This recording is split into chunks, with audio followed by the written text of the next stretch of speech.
Does your homeschool student love studying outer space? Then join us now as our guest John Palmé gives a sneak peek into the international space industry. That's next on Homeschool Heartbeat. I'm joined today by John Palmé from International Launch Services. He's the Vice President of Programs and Operations there. Welcome, John. Hi, Mike. It's a pleasure to be on your show. John, how big is the space industry and what kind of work does it involve? Well, 60 years ago, the space industry was limited to really two countries, the United States and the Soviet Union, which today is known as Russia.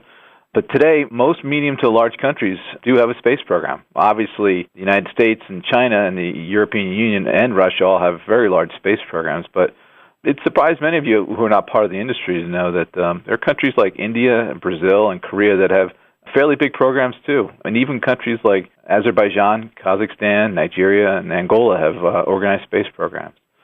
Now, the space industry involves designing, assembling, testing, and launching and operating satellites and rockets, or as we call them, launch vehicles, but that's just the tip of the iceberg.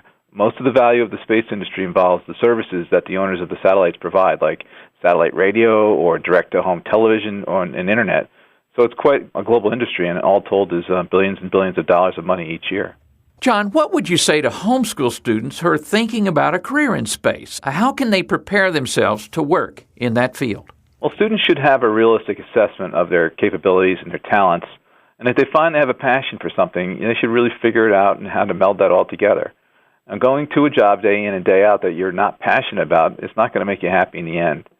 Now, I was lucky, and I was able to combine my talents and passion for space into a career in that field, and I love to go to my job each day.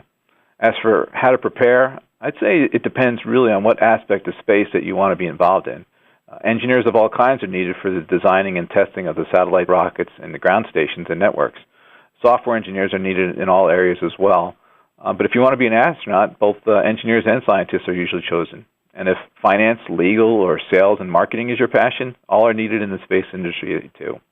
All have specific ways to prepare: science and math for engineers, accounting and finance for people who are want to go into that section of the field, or even psychology and marketing for those who want to go into sales. Another way for them to prepare themselves would be to explore ways of getting into a summer job or an internship in that field. Now, I did that myself, and you have the opportunity to work with the engineers in the industry and get firsthand knowledge of what they do day in and day out. It really helps you to determine whether or not that's the right career choice. John, what experiences did you have as a student that got you actually interested in space? Well, I'm a second-generation rocket and satellite guy. My dad was an engineer on some of the earliest communication satellites and worked in the industry until his retirement. And I've always been fascinated by space and wanted to be an astronaut. I wrote letters to Buzz Aldrin, who was the second man on the moon, and I got a personal response back from him, which really ignited my passion. I've always loved taking things apart and putting them back together and working on cars, so I knew an engineering career would be in my future if I wanted a chance to be an astronaut. I took advanced science and math courses in high school to prepare, and then majored in mechanical engineering in college. Of course, then I met my future wife and decided that being a husband and father was even better than an astronaut. Well, that's great. So how did you turn that interest into a career in space? Even though space interested me, I was not really sure if I would really like to work in the industry. It was a big unknown, so I was able to get a summer internship job at RCA Astroelectronics after my freshman year in college, and I loved it. I saw my first personal computer and got to work on it. Remember, this was 1983, before the first Mac was even built, and as well as mainframe computers and actual flight hardware for satellites. It was pretty cool. I returned each year until I graduated, and then I was offered a job at General Electric in Valley Forge to work on satellites there. John, many of our listeners are teaching math and science courses to their children. Do you have any advice on teaching these subjects? Well, our two boys were homeschooled up until high school, and it was about sixth grade when my wife knew that our sons were way better at math and science than she was. Now, unfortunately, I was not able to teach with any kind of regularity due to being deployed on launch campaigns out in Kazakhstan. So we utilized a local learning co-op that had some really great former math teachers. So I guess my advice is to have really a realistic assessment of your talents and of your child's gifts and try to use the avenue that suits both of you the best. Now, if you can teach math and science, and that's great. But if not, use the local homeschool networks to match teachers with your children. John, when you were teaching, did you have a chance to teach science to your students? Yeah, my two sons definitely had a passion for science. My youngest son now just went to George Mason University this week, where he's going to be studying biology. And we would do experiments. We'd find them on the internet or in some of the homeschool materials, and actually physically do them, and that really ignited their passion for exploring the world around them.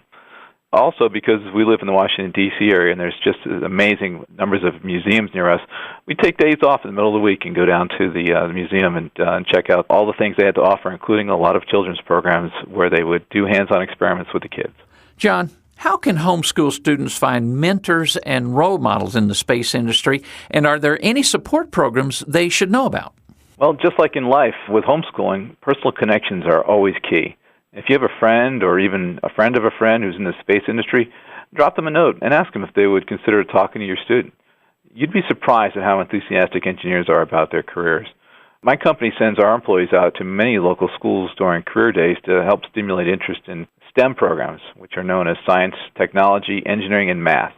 So keep an eye out for these days as well, since many of these schools allow the homeschool students to attend as well.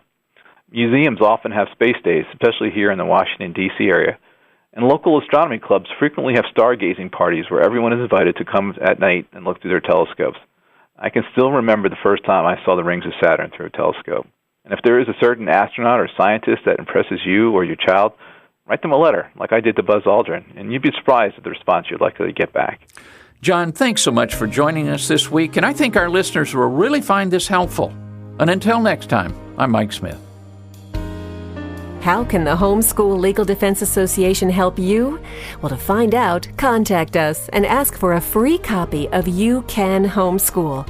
You'll get answers to important questions, plus you'll discover how we can help you 365 days a year and protect your right to homeschool your children. Call us toll-free at 1-866-338-8614. That's 1-866-338-8614. Or you can visit us online at homeschoolheartbeat.com.